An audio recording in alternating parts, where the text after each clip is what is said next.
इसकी, क्योंकि मई auto sales के नंबर्स कल आएंगे और ऐसा लग रहा है कि पैसेंजर व्हीकल की बिक्री में थोड़ी सी सुस्ती दिख सकती है। हालांकि टू व्हीलर डिमांड स्ट्रांग रहने वाली है। ये जो यतिन ने एनालिसिस किया है और जो ब्रोकरेजेस के नोट्स लिए हैं उससे निकल कर आ रहा है। Yatin, good afternoon. तो शुरू करते हैं, फिर एक सेगमेंट वाइज बताइए कहाँ पर क्या एक्सपेक्टेशन है। बिल्कुल, और जैसे कि आपने कहा कि टू व्हीलर्स में इस टाइम मजबूती दिखेगी। लास्ट ईयर का बेस छोटा है और रूरल मार्केट्स में क्योंकि मैरिज सीजन भी है तो टू व्हीलर्स की बिक्री अच्छी हुई है।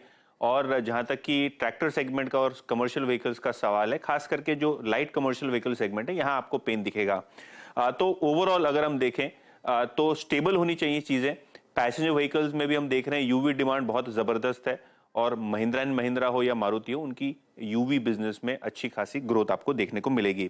लेकिन नंबर्स के बारे में बात करते हैं। Commercial vehicle players Ashok Leyland, Tata Motors, numbers इतने एनकरेजिंग नहीं रहेंगे पिछले साल के मुकाबले। लेकिन अशोक लेलैंड की बात करें तो एक मॉडेस्ट 6% का ग्रोथ आपको दिखेगा मई के महीने में ईयर ऑन ईयर बेसिस पे। और टाटा मोटर्स की बात करें तो सेल्स लगभग 5% बिगड़ सकती हैं।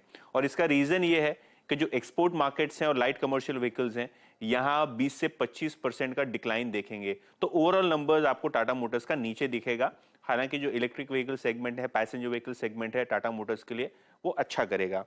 जहां तक कि कोर पीवी सेगमेंट्स यानी फोर व्हीलर प्लेयर्स का सवाल है, मारुति और महिंद्रा एंड महिंद्रा के अच्छे नंबर्स आने चाहिए। मारुति लगभग 1.65 यानी लगभग 2.25 लाख यूनिट्स के आसपास एट बेस्ट एनालिस्ट का जो एस्टिमेट्स है, यहाँ एक नंबर ऐसा पोस्ट कर सकते हैं। Mahindra and Mahindra automotive segment में लगभग 24% की ग्रोथ होगी, क्योंकि XUV 700 में अच्छी मांग है, स्कॉर्पियो एन में नई अच्छी मांग है। तो ओवरऑल जो प्रोडक्ट पोर्टफोलियो है महिंद्रा एंड महिंद्रा का और जो प्रोडक्शन रैंप अप हुआ है उसके कारण इसको फायदा मिलेगा। हालांकि ट्रैक्टर सेगमेंट एल नीनो का इफेक्ट है, अनसीजनल रेन्स का इफेक्ट है। तो आप देखेंगे कि जो ट्रैक्टर सेगमेंट है वो 6% से डिक्लाइन होता हुआ दिखाई देगा। लगभग 32,500 ट्रैक्टर्स जो है बिक्री का अनुमान है महिंद्रा एंड महिंद्रा के लिए। बात करते हैं बजाज ऑटो के लिए। बहुत ही ज्यादा सफर किया कंपनी ने एक्सपोर्ट मार्केट में, तो इस टाइम थोड़ा बहुत रिकवर आपको होता हुआ दिखेगा। एक्सपोर्ट मार्केट भी 3.5 लाख यूनिट बिकने का अनुमान है बजाज ऑटो के लिए। 27% की ग्रोथ।